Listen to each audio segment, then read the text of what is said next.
Mikal Bridges is an outlier. In the one-and-done era, the lottery portion of the NBA draft has been filled with players who logged a single season of college basketball. Lottery picks who redshirted, a rare Kris Dunn of Providence, who sat out a season because of a shoulder injury, was the last one. The Minnesota Timberwolves took him at No. 5 in the 2016 draft.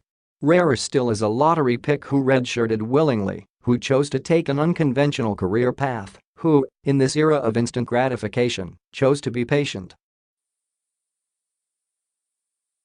That's why Bridges, a 6'7" swingman from Villanova who is projected as a top 10 pick in virtually every mock draft, stands out. When he showed up on campus in 2014, he weighed less than 180 pounds. His jump shot mechanics needed adjusting.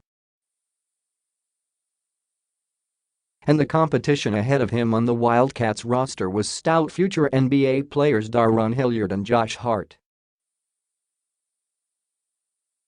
None of that seemed to bother Bridges. I was raised to be patient, Bridges said. When the coaches brought up the idea of redshirting, I just knew it was the right thing to do. My body wasn't ready. I tried to think about my future. I thought the future was more important than the present.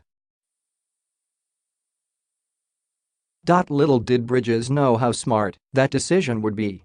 Fitting in perfectly with the small ball system Villanova coach Jay Wright made fashionable, Bridges helped the Wildcats win an NCAA national championship as a freshman and again last March. In 2017, he was the Big East Conference's co-defensive player of the year as Villanova won the league championship and reached the Sweet 16. In his final season, Bridges won the Julius Erving Award, given to the nation's best small forward, was a third-team All-American, the Big East Tournament MVP, and earned a spot on the All-Final Four team. Bridges attributes his ascension and development to Wright and his assistants. Wright never makes you feel comfortable or like you can relax, he said. He pushes you to be the best player you can be, to be mentally tough. While all that's true, the Villanova staff gives just as much credit to Bridges. He saw the need to redshirt, he used his time on the sidelines to improve, and, lastly, continued improving by turning weaknesses into strengths.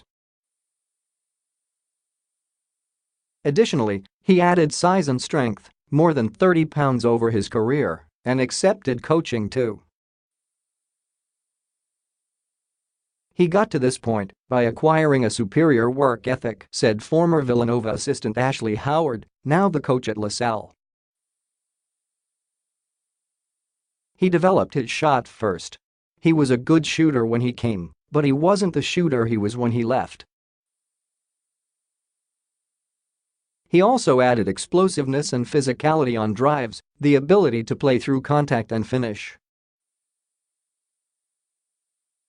Now he's a guy that can drill shots or go through the lane and dunk on people.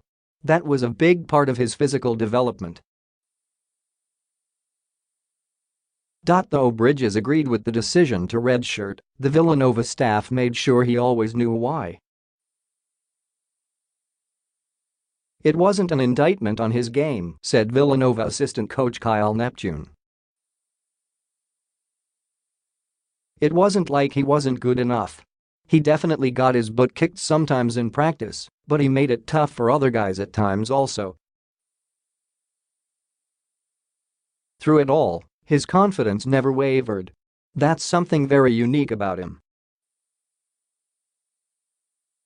He always has the utmost belief in himself. But it's of silent confidence. He's just always been confident in himself and secure on and off the floor. The NBA team that drafts Bridges will get a perfect modern-day player with prototypical height and length for a wing position. Plus, he has the ability to space the floor or make defenses pay for over-respecting his jumper, and this is a Villanova staple, a willingness to defend multiple positions. "I think he can guard the 1, 2, or 3 at the next level," Neptune said. "He's a great anticipator for steals. He can recover and block guys' shots. He'll know everything his man's doing, all his tendencies, because he'll have studied the scouting report. He picks it up quickly, he retains it, and he knows it. Bridges has been a bit taken aback by his ascension up the draft boards. But as Villanova dominated yet another NCAA tournament, it provided the showcase for not just Bridges, but point guard Jalen Brunson, big man Amari Spellman and shooting guard Dante DiVincenzo. All of these players left for the draft with eligibility remaining and are projected by many analysts as first-round picks. "Last summer, I wasn't gearing to be a lottery pick," Bridges said. "I was just trying to become NBA ready. I was confident and I worked out as if I was a pro, but I never thought I'd be in this situation." Looking back on that redshirt season, it was the best thing for me. I just had to be patient and put in the work.